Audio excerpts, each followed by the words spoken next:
الحمد للہ وحدہ والصلاة والسلام علی من لا نبی بعد اما بعد فاعوذ باللہ السمیع العلیم من الشیطان الرجیم من حمزہ ونفخہ ونفثہ بسم اللہ الرحمن الرحیم یا ایہا الذین آمنوا اطیعوا اللہ واطیعوا الرسول ولا تبطلوا اعمالکم۔ شکر ہے اس اللہ احکم الحاکمین کا جس نے نماز فجر تکبیر اولیٰ کے ساتھ ادا کرنے کی توفیق عطا فرمائی۔ دعا ہے اللہ رب العالمین مجھے اور آپ کو زندگی کی آخری شام تک نمازی بنائے رکھے۔ مختصر وقت کے اندر کچھ اہم باتیں آپ کے گوش گزار کرنا چاہتا ہوں۔ اسی طرح دوسری بات اعتکاف کے مکمل مسائل، نماز تراویح کے مکمل مسائل میرے چینل پر موجود ہیں، اگر بھائی دیکھنا چاہیں تو وہاں سے دیکھ سکتے ہیں۔ اللہ رب العالمین ارشاد فرماتے ہیں کہ اے اہل ایمان، یا ایھا الذین آمنوا، اے مومنو ایمان والو، اطیعوا اللہ، اللہ کی اطاعت کرو، وَأَطِيعُوا الرَّسُولَ، اور اس کے رسول کی اطاعت کرو، وَلَا تُبْطِلُوا أَعْمَالَكُمْ، اور اپنے اعمال برباد نہ کرو، اپنے اعمال ضائع نہ کرو۔ دوسرے مقام پر فرمایا کہ مَا آتَاكُمُ الرَّسُولُ فَخُذُوهُ وَمَا نَهَاكُمْ عَنْهُ فَانْتَهُوا، جو کچھ اللہ کے رسول صلی اللہ علیہ وسلم دیں وہ لے لو، اور جس سے اللہ کے رسول صلی اللہ علیہ وسلم روکیں اس سے رک جاؤ۔ اب اللہ کے محبوب پیغمبر صلی اللہ علیہ وسلم نے کس چیز سے روکا ہے؟ آئیے اللہ کے نبی صلی اللہ علیہ وسلم کی حدیث پڑھتے ہیں۔ یہ حدیث رواہ ترمذی، اسے امام ترمذی نے روایت کی ہے کتاب الادب کے اندر۔ باب جو باندھا ہے نا جی، وہ ہے باب ما جاء فی حفظ العورہ، یہ باب باندھا امام ترمذی رحمہ اللہ نے۔ اللہ اکبر کبیر۔ آج یہ 20 رمضان کا پیغام ذرا قلوب و اذہان کے اندر اتارنے کی کوشش کرنا، اور حدیث کا نمبر ہے 2794 2794۔ اب دیکھتے ہیں نا کہ اللہ کے رسول صلی اللہ علیہ وسلم نے کس چیز سے روکا ہے، اور ہم نے رسول اللہ صلی اللہ علیہ وسلم کا کلمہ پڑھ کے ہم مسلمان بنے، ہم امتی بنے۔ کیا بنے جی؟ امت۔ وَكَذَلِكَ جَعَلْنَاكُمْ أُمَّةً وَسَطًا لِتَكُونُوا شُهَدَاءَ عَلَى النَّاسِ۔ لیکن اب دیکھتے ہیں رسول نے کس چیز سے روکا ہے، میں اور آپ رکنے میں آتے ہیں یا نہیں آتے؟ اگر ہم رکنے میں آ جائیں تو سمجھ لو کہ ہم مسلمان ہیں۔ اگر رسول روک کے ہم رکنے میں نہ آئیں، اللہ روک کے ہم رکنے میں نہ آئیں، پھر کیا فتویٰ آئے گا؟ یستفتونک فی الکلب یا استفتونک فی الکلب فاذا ہوا اکبر المفتی. اس سوال کا جواب پوچھنے کے لیے کسی مفتی کے پاس جانے کی ضرورت نہیں. مفتی اللہ نے تیرے جسم کے اندر رکھا ہے جس کا نام ہے دل. اسے اس سوال کا فتویٰ لے کر دیکھ لینا، پوچھ کر دیکھ لینا کہ شرعی حکم کیا لگتا ہے. رسول روک کے، اللہ روک کے میں اور آپ رکنے میں نہ آئیں. خواہشات کی پیروی کریں، اپنے نفس کی مانیں، شیطان کی بات کو مانیں. پھر شرعی حکم کیا لگتا ہے اس سوال کا جواب آپ نے جو اندر والا مفتی بیٹھا ہے اس سے لینا ہے. آئیے، بحث بن حکیم اپنے باپ سے روایت کرتے ہیں. ان کے باپ وہ اپنے دادا سے روایت کرتے ہیں. کہتے ہیں کہ میں نے کہا اے اللہ کے رسول صلی اللہ علیہ وآلہ وسلم، عوراتنا ما نأتی منہا وما نظر. توجہ ماشاءاللہ. عوراتنا ما نأتی منہا وما نظر قال احفظ عورتک الا من زوجتک او ما ملکت یمینک. توجہ. قال قلت یا رسول اللہ صلی اللہ علیہ وآلہ وسلم اذا کان القوم بعضهم فی بعض قال ان استطعت اللہ یراک احد فلا ترینها. قال قلت یا نبی اللہ، قال قلت یا نبی اللہ. توجہ. اذا کان احدنا خالیا، اذا کان احدنا خالیا قال فاللہ احق ان یستحیا منہ من الناس. اب یہ جو روایت پڑھی ہے نا، اب اس کا ترجمہ سماعت فرمائیں. پوچھا گیا عوراتنا ما نأتی منہا وما نظر، اے اللہ کے رسول ہم اپنے ستر سے کیا چھپائیں اور کیا ظاہر کریں. ستر کو آپ اچھی طرح جانتے ہو نا جی. ستر یہ ہے پنجابی والا ستر جس کا مطلب ہے شرمگاہ کو ڈھانپنا، اور ایک عربی والا ستر ہے اس کا معنی ہوتا ہے پردہ. جیسے وَمَن سَتَرَ مُسْلِمًا سَتَرَهُ اللَّهُ فِي الدُّنْيَا وَالْآخِرَةِ. جو کہ مسلمان کے عیبوں پر پردہ ڈالے گا میرا اللہ قیامت والے دن اس کے عیبوں پہ پردہ. تو یہاں پر پوچھا گیا عوراتنا ما نأتی منہا وما نظر، اے اللہ کے رسول ہم اپنے ستر میں سے کیا چھپائیں اور کیا ظاہر کریں. سوال کس سے کیا گیا؟ رسول اللہ صلی اللہ علیہ وسلم. آج مولوی سے سوال کر لو تو مولوی غصے ہوتا ہے، اہل الحدیث سے سوال کرو دل خوش ہوتا ہے. ہم تو کہتے ہیں آؤ پوچھنے والے بنو. اللہ کا شکر ہے ہم لوگوں پہ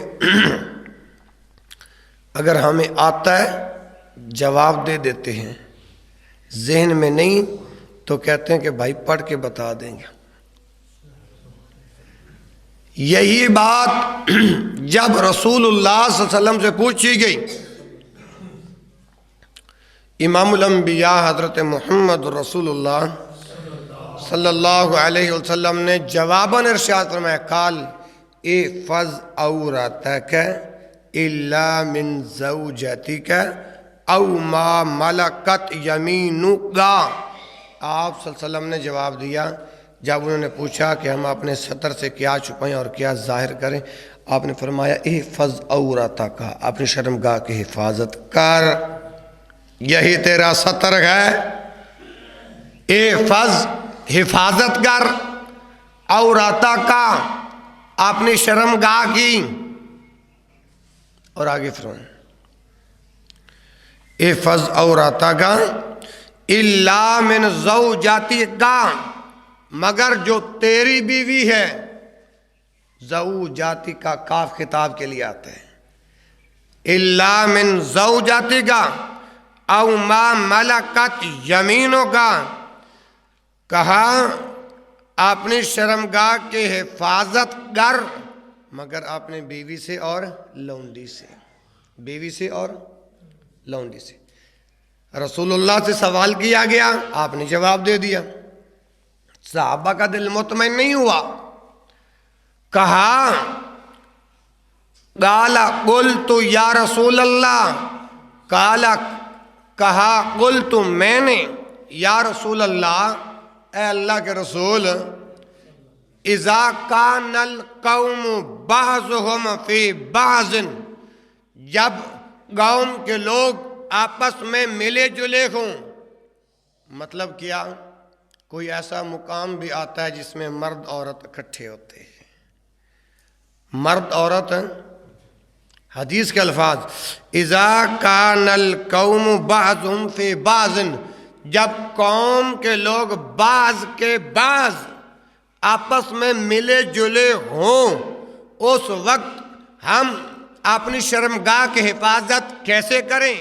جب قوم کے لوگ جس میں مرد اور عورتیں بھی شامل ہوں آپس میں ملے ہوئے ہوں. پھر کیا حکم ہے؟ جب رسول اللہ صلی اللہ علیہ وسلم سے جب یہ دوسرا سوال کیا گیا تو امام الانبیاء حضرت محمد علیہ وآلہ وسلم نے ارشاد فرمایا قال ان استطعت اللہ یراغ احد فلا ترینہا. قال آپ نے فرمایا ان استطاعت، اگر تو طاقت رکھتا ہے، ان استطاعت اگر تو قوت رکھتا ہے، ان استطاعت اگر تو غلبہ رکھتا ہے، اللہ یراغ احد، تیری شرمگاہ کو کوئی نہ دیکھے، فلا ترینہا، اور تو بھی کسی کو نہ دکھا، تو بھی کسی کو. ان استطاعت اللہ یراغ احد فلا ترینہا، کہا کہ کوئی تیری شرمگاہ کو دیکھ نہ لے اور تو بھی کسی کو نہ دکھلا. ہاں، اگر انسان غذائے حاجت کرنے بیٹھا تو وہاں پر سانپ نے یا وٹھومے نے یا کسی زہریلی چیز نے شرمگاہ پر حملہ کر دیا تو پھر کیا حکم ہوگا؟ پھر دکھانا جائز ہوگا، علاج کرانا ڈاکٹر سے جائز ہوگا، ادروائز نہیں. ان لفظوں کو یاد کر لو، اللہ یراغ احد فلا ترینہا، کوئی تیری شرمگاہ کو نہ دیکھے اور تو بھی کسی کو نہ دکھلا. اور آگے فرمائے، کہتے ہیں گالا، راوی نے کہا قلت، تو میں نے کہا یا رسول اللہ، اے اللہ کے رسول صلی اللہ علیہ وسلم، اذا کان احدنا خالیا، جب ہم میں سے کوئی ایک رہ جائے، جب ہم میں سے کوئی تنہا رہ جائے تو پھر ستر کا کیا حکم ہوگا؟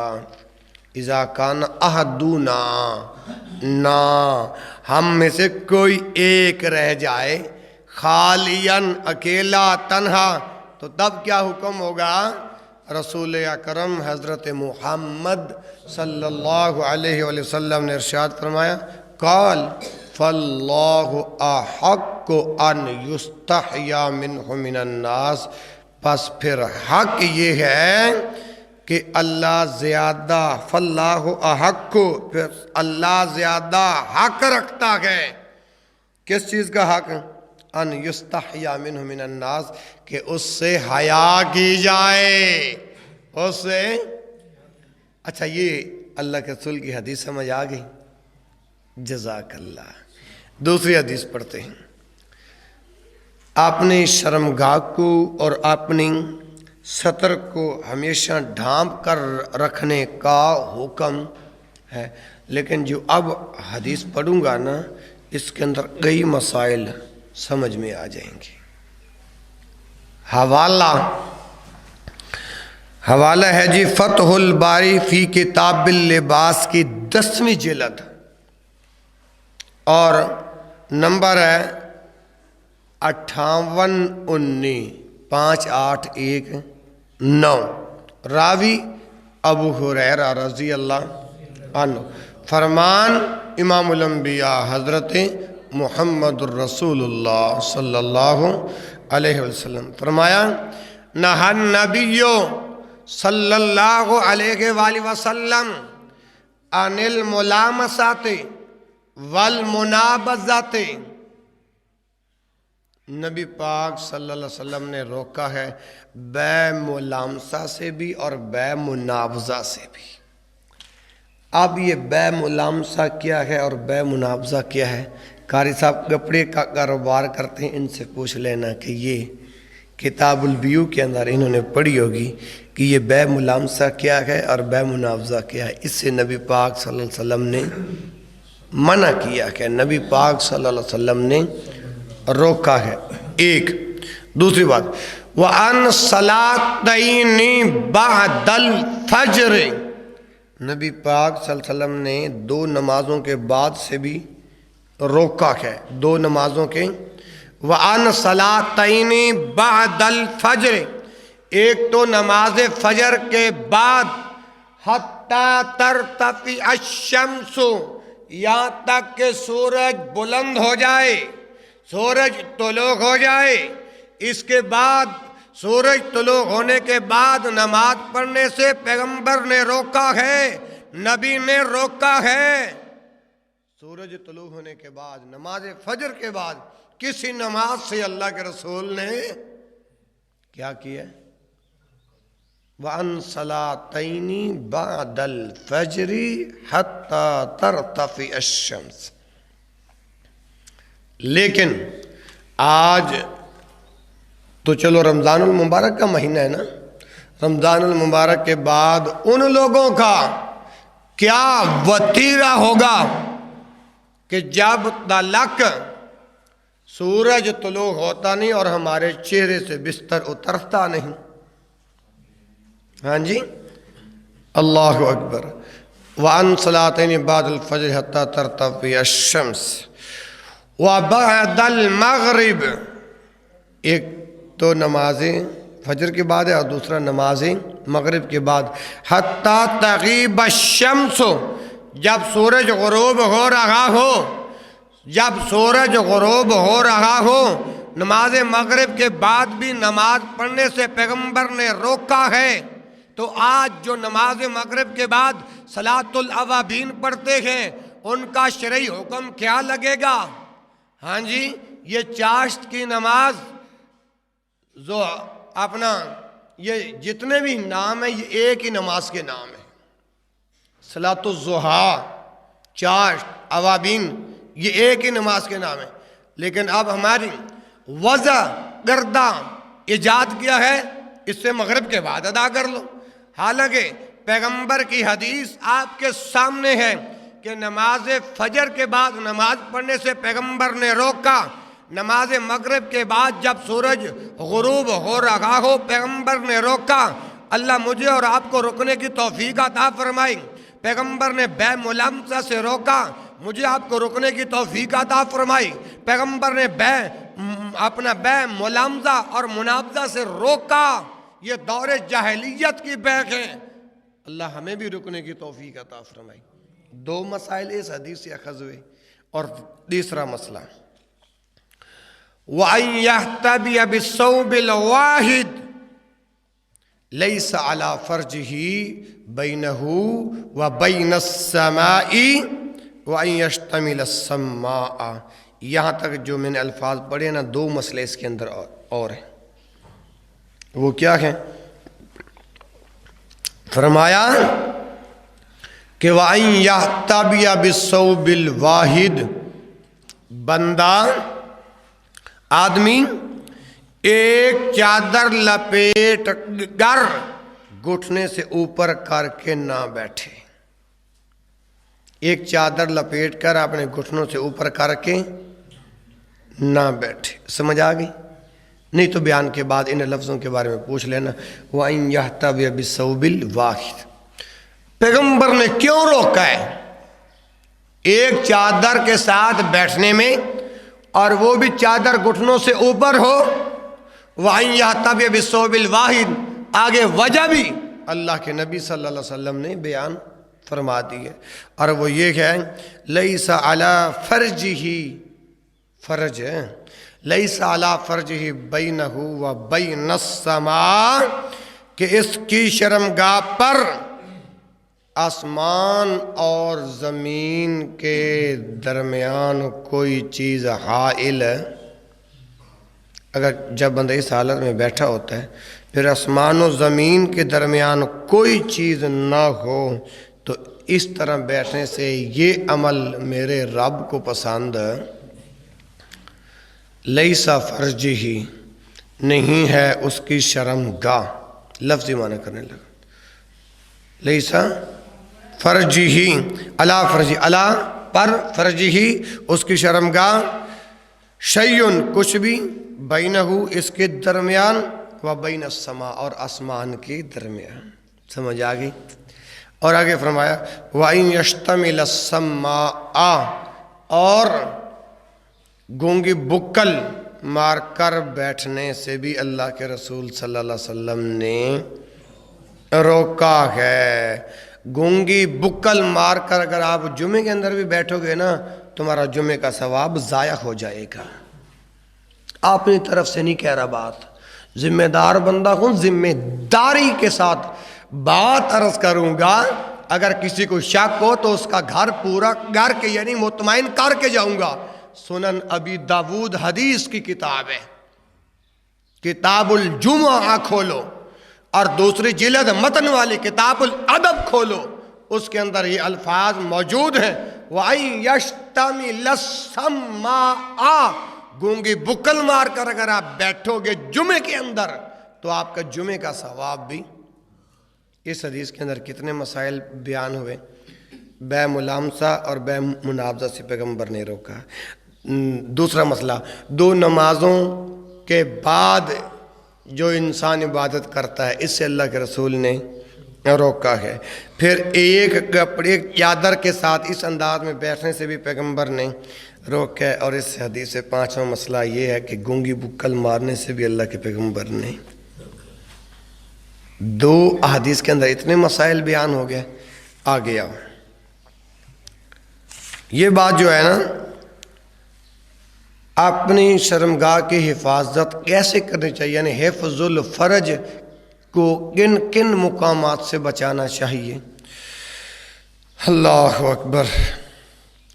شرمگاہ کی حفاظت کے لیے ضروری ہے، لازمی ہے کہ ان جگہوں سے بچایا جائے جن سے شریعت نے منع کیا ہے. شریعت نے منع کیا ہے. قرآن پاک سے دلیل والذین هم لفروجہم حافظون، وہ لوگ جو اپنی شرمگاہوں کی حفاظت کرتے ہیں، الا علی ازواجہم، مگر جو ان کی بیویاں، او ما ملکت ایمانہم، جو ان کی ملکیت لونڈیاں ہیں، فإنہم غیر ملومین، تو پس یقیناً ان پر کوئی ملامت نہیں. فمن ابتغى وراء ذلك فاولئک هم العادون، جو کہ اس کے علاوہ راستہ ڈھونڈے گا، تلاش کرے گا، وہ اللہ کی حدوں کو توڑے گا. وہ آتا ہے نا وَمَن يَبْتَغِ غَيْرَ الْإِسْلَامِ دِينًا فَلَن يُقْبَلَ مِنْهُ وَهُوَ فِي الْآخِرَةِ مِنَ الْخَاسِرِينَ. اس اسلام کے علاوہ کوئی اور اسلام پر بندہ چلے گا، وہ اللہ کی بارگاہ میں قابل قبول فلن یقبل منہ، وہ اللہ کی بارگاہ میں قابل قبول، وہو فی الآخرۃ من الخاسرین، اور آخرت کے اندر یہ لوگ خسارے کے اندر ہوں گے، گھاٹے کے اندر ہوں گے۔ جو اسلام اللہ نے اپنے پیغمبر محمد صلی اللہ علیہ وسلم کے سینے پر نازل فرمایا، اس اسلام کے اندر شرمگاہ کی حفاظت کرنا ضروری ہے۔ کیا ہے؟ ضروری ہے۔ معلوم ہوا کہ فرج کے صحیح استعمال کی جگہ لونڈی اور بیوی ہے، اس کے علاوہ کوئی بھی راستہ ہو وہ ناجائز ہے۔ مثلا زنا، لواطت، مشت زنی، یہ بڑی اہم باتیں ہیں۔ زنا، لواطت، مشت زنی، متع اور حلالہ، یہ 5 چیزیں آپ کے سامنے ان کے نام لیے، ان کی تھوڑی تھوڑی تشریح کر کے انشاءاللہ میں بات کو ختم کر دوں گا۔ پہلے نمبر پر ہے زنا۔ پہلے نمبر پر کیا ہے؟ پیار سے بولو، کیا ہے؟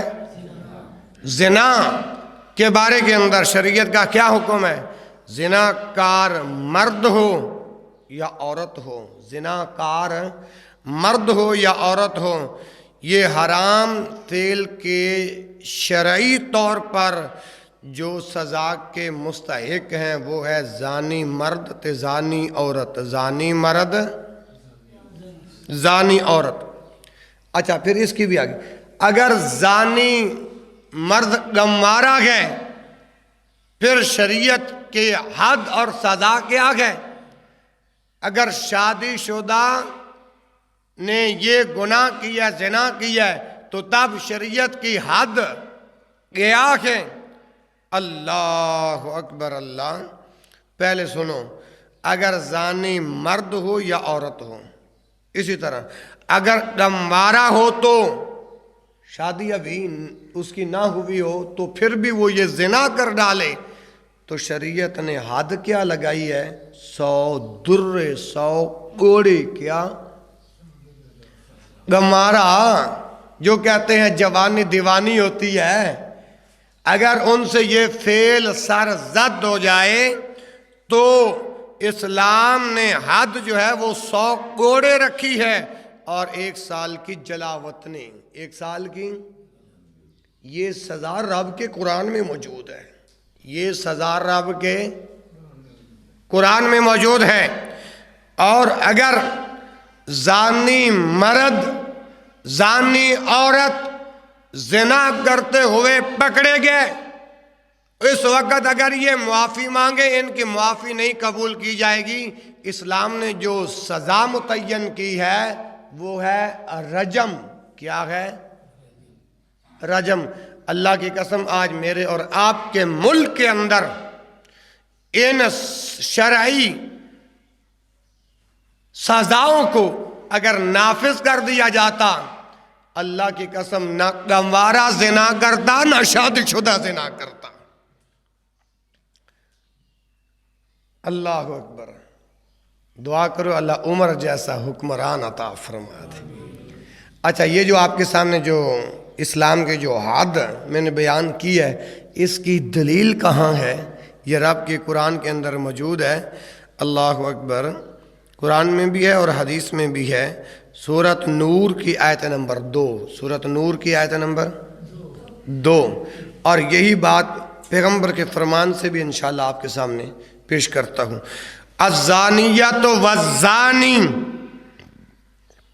الزانیۃ والزانی فاجلدوا کل واحد منہما مئۃ جلدۃ، جلدۃ، یہ رب کا قرآن ہے کہ زنا کار مرد ہو یا عورت ہو، ہر ایک کو 100 کوڑے لگاؤ، ہر ایک کو مئۃ جلدۃ، ہر ایک کو کتنے کوڑے؟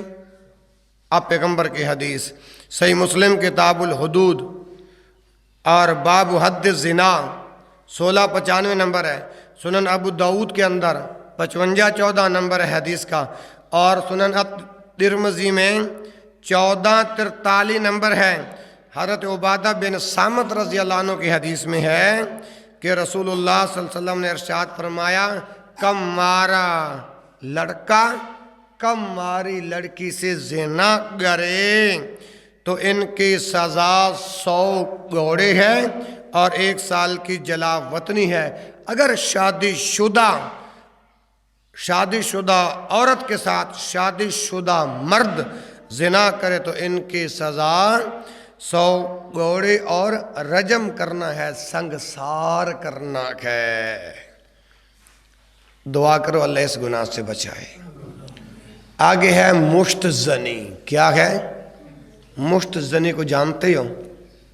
یہ ہاتھ والا عمل جو ہے، یہ جو ہاتھ جو ہے جسے ہم ہینڈ پریکٹس کہتے ہیں، اس طرح جو لوگ اپنی جوانی ضائع کرتے ہیں، جو کوئی اس کام کے اندر مبتلا ہے تو شریعت کا کیا حکم ہے؟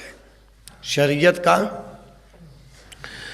قرآن مجید کی مذکورہ آیت کی وجہ سے تمام فقہی مذاہب کے نزدیک مشت زنی حرام ہے۔ کیا ہے؟ حرام ہے۔ اور صحیح مذہب یہی ہے کہ یہ اسلام میں حرام ہے، اور شیخ الاسلام امام ابن تیمیہ سب کو رحمہ اللہ نے اسے حرام قرار دیا ہے۔ کتاب کا نام ہے مجموع الفتاوی 34 جلد صفحہ 329۔ 2 باتیں بیان ہو گئیں۔ تیسری بات ہے لواطت۔ کیا بات ہے؟ لواطت کی میں سب سے پہلے قرآن سے پیش کرنے لگا ہوں دلیل۔ لوطیے جو تھے، لوطیے آپ سمجھ گئے ہوں گے، ان کا کام کیا تھا؟ اِنَّكُمْ لَتَأْتُونَ الرِّجَالَ شَهْوَةً مِّن دُونِ النِّسَاءِ۔ عورتوں کو چھوڑ کے مرد کے ساتھ، بچے کے ساتھ یہ کام کرتے تھے لواطت۔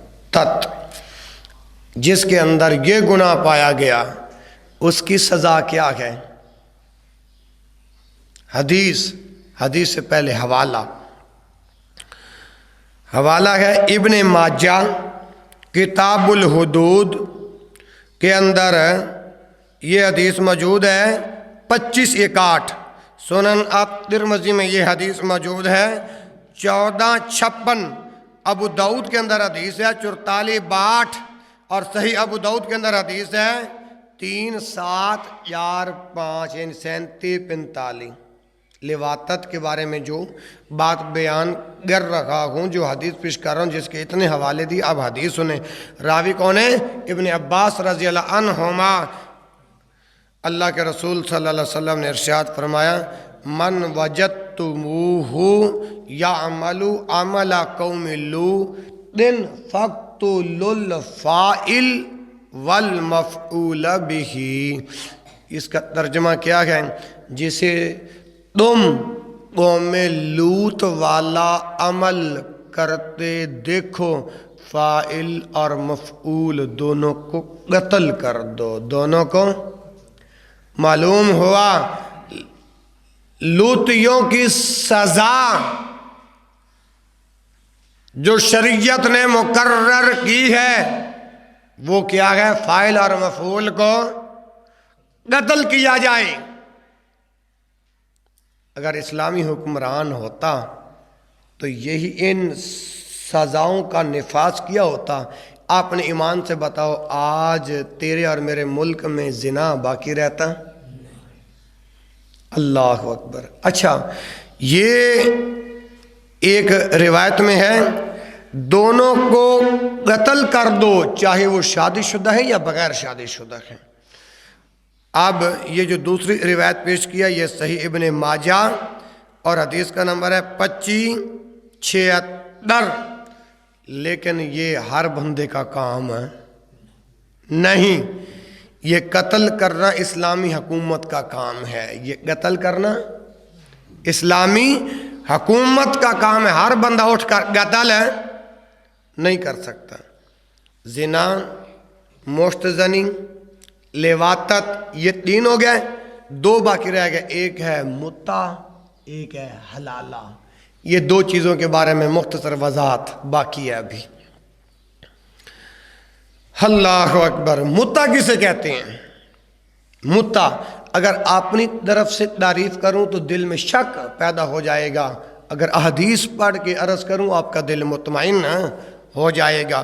متع اسے کہتے ہیں کہ کسی عورت سے ایک مقررہ مدت تلک مقررہ معاوضے کے بدلے میں نکاح کر لینے کو متع کہتے ہیں. سمجھ آ گئی جی؟ مثلا 2 دن یا 3 دن یا اس کے علاوہ کسی اور مدت تلک. اب یہ جو متع کی جو تعریف میں نے بیان کی ہے نا، جس حدیث سے وہ حدیث نہیں بلکہ التعلیقات الرضیہ للالبانی، یہ امام البانی رحمۃ اللہ علیہ کی کتاب ہے عربی کے اندر، انہوں نے یہی اس کی تعریف کیا. جلد نمبر 2 ہے اور صفحہ 864 ہے.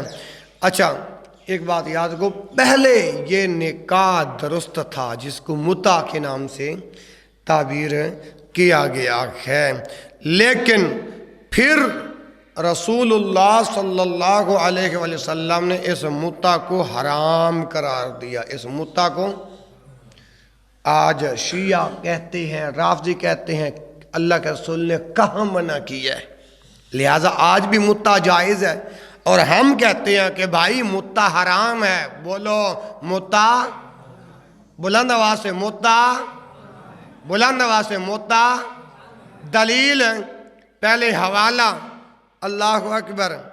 یہ مسلم کتاب النکاح باب نکاح المتعۃ و بیان انہ ابیح، باب باندھا امام مسلم نے.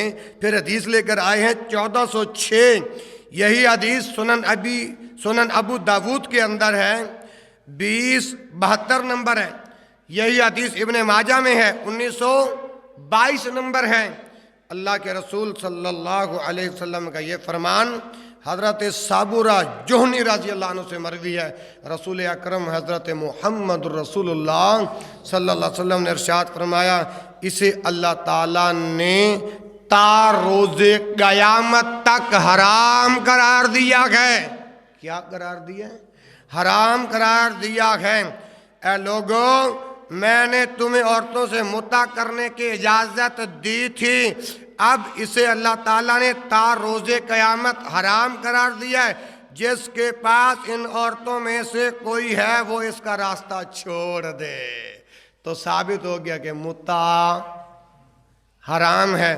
جو کوئی آج یہ عمل کرے گا وہ گنہگار ہوگا. اسلام میں یہ عمل جائز ہے. اور زنا کے اسباب میں سے 5واں ہے حلالہ.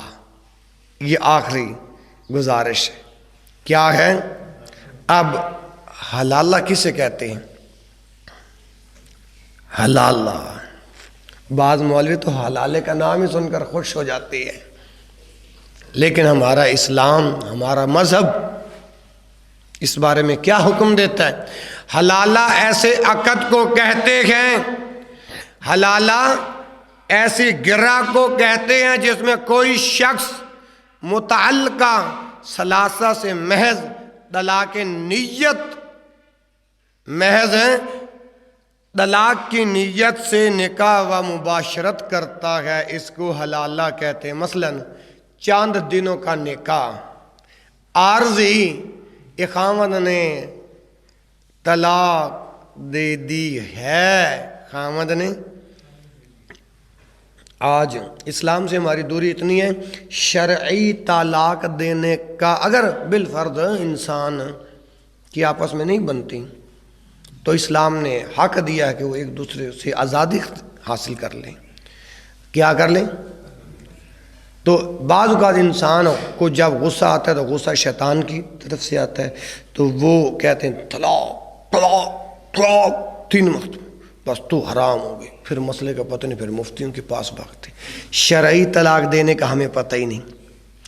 جب غصہ ٹھنڈا ہو جاتا ہے پھر انسان پچھتاتا ہے کہ میں کیا کر بیٹھا.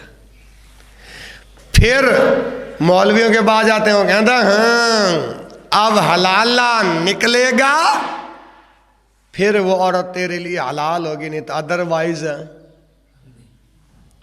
یعنی چاند دنوں کے لیے، چاند راتوں کے لیے وہ عارضی نکاح کر کے وہ جو بھی حلالہ نکالنے والا ہوتا ہے وہ اس کی عزت لوٹتا ہے۔ کئی واقعات ایسے آئے ہیں، جو بندہ حلالہ کروا رکھا ہوتا ہے نا، عارضی نکاح کسی کے ساتھ کرتا ہے، جب چند دنوں کے بعد آتا ہے کہتا ہے بھائی میری بیوی نو طلاق دے تے میری ہن بیوی حلالہ نکل گیا۔ وہ کہتا ہے کیڑی تیری بیوی، نکاح میرے نال ہویا ہے، چل نکل جا۔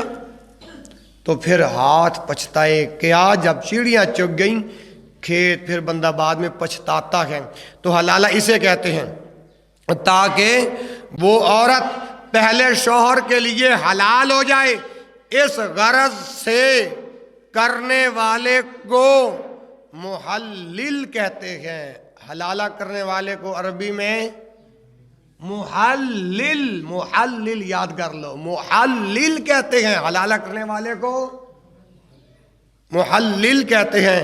اور جس کے لیے عورت کو حلال کیا جا رہا ہے اسے محللہ کہتے ہیں، یعنی پہلے شوہر کے لیے۔ اب سنیے، یہ میں نے حلالہ کی تعریف آپ کے سامنے کی ہے جو کتاب و سنت میں موجود ہے۔ اب شریعت کا کیا حکم ہے؟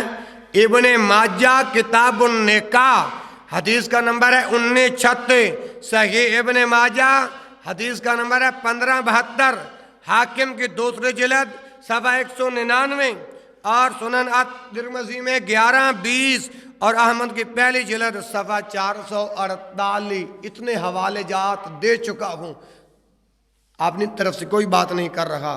آپ جو حلالہ کرتے اور کرواتے ہیں ان کے بارے میں پیغمبر نے کیا فرمایا؟ راوی کون ہے؟ عقبہ بن عامر رضی اللہ عنہ۔ اللہ کے رسول حضرت محمد الرسول اللہ صلی اللہ علیہ وسلم نے ارشاد فرمایا، الا اخبرکم بالتیس المستعار، قالوا بلا یا رسول اللہ صلی اللہ علیہ وآلہ وسلم، هو المحلل لعنت اللہ، هو المحلل، کہو میرے ساتھ پڑھو، هو المحلل، یاد کر لو یہ لفظ کام آئیں گے، هو المحلل لعنت اللہ والمحلل ہو، والمحلل، اب اس کا ترجمہ کیا ہے، کہتے ہیں الا اخبرکم بالتیس المستعار، کیا میں تمہیں ادھار کے سانڈ کی خبر نہ دے دوں؟ الا اخبرکم، کیا میں تمہیں خبر نہ دوں؟ کس چیز کی؟ بالتیس المستعار، ادھار کے سانڈ کی خبر ہے، نہ دوں؟ قالوا بلا یا رسول اللہ، صحابہ نے عرض کیا رضوان اللہ علیہ مجمعین، اے اللہ کے رسول کیوں نہیں، آپ ضرور ارشاد فرمائیں۔ فرمایا ہو والمحلل، کہ وہ حلالہ کروانے والا، وہ حلالہ کروانے والا، لعنت اللہ، اس کے اوپر اللہ کی لعنت ہے، حلالہ کروانے والے پر اللہ کی، لعنت اللہ المحلل والمحلل ہو، کہ وہ حلالہ کرنے والا ہے، اللہ نے حلالہ کرنے والے پر اور جس کے لیے حلالہ کیا جا رہا ہے دونوں پر لعنت فرمائی ہے۔ کیا فرمائی ہے؟ معلوم ہوا کہ حلالہ کرنے والا اور جس کے لیے کروایا جا رہا ہے ان دونوں پر پیغمبر کائنات نے، امام الانبیاء نے لعنت فرمائی، اور جس فعل پر پیغمبر لعنت فرما دے وہ عمل ملعون ہوا کرتا ہے۔ تو ثابت ہوا کہ کتاب و سنت کے اندر حلالہ بھی جائز ہے نہیں، اسی طرح متع بھی جائز ہے نہیں، لواطت بھی جائز ہے، مشت زنی بھی جائز ہے، زنا بھی جائز ہے، اب اللہ سے دعا کرو اللہ تعالیٰ مجھے اور آپ کو اور وہ اہل ایمان مرد و عورت جو اس بیماری میں ملوث ہیں اللہ سبنا کو محفوظ رکھے. سبحانک اللہم و بحمدک اشہد ان لا الہ الا انت استغفرک و اتوب الیک وآخر دعوانا الحمد للہ رب العالمین.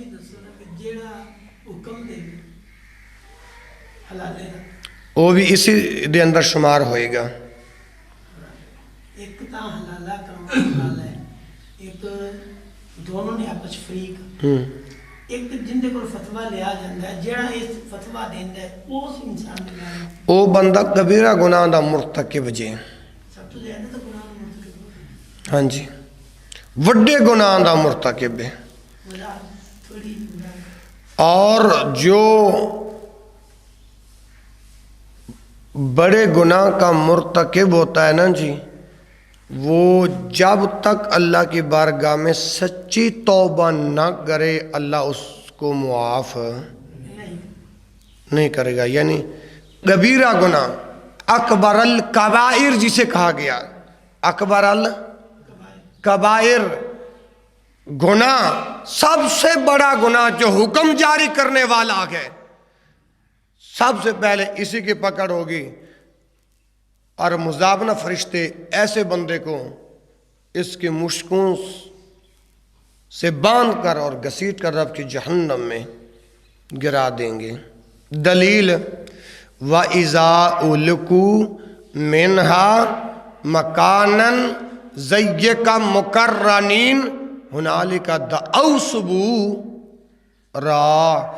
ایسے لوگوں کے مشکوں کو جب باندھ کر جہنم میں گرایا جائے گا وہاں یہ اپنے لیے موت کو پکاریں گے لیکن موت آئے گی. لہذا جو اس کام کا حکم دیتا ہے وہ بڑے گناہ کا مرتکب ہے. جب تک وہ معافی نہیں مانگے گا اللہ نے اسے معاف نہیں کرنا. ہاں جی کوئی اور بھی سوال ہے تو کر لیں. حکم ہوا تھا کہ حاجی صاحب کے لیے خصوصی دعا کرنا. تو یا رب لک الحمد کما ینبغی لجلال وجہک وعظیم سلطانک. اللہم صلی علی محمد وعلی آل محمد کما صلیت علی ابراہیم وعلی آل ابراہیم انک حمید مجید. اللہم بارک علی محمد وعلی آل محمد کما بارکت علی ابراہیم وعلی آل ابراہیم انک حمید مجید.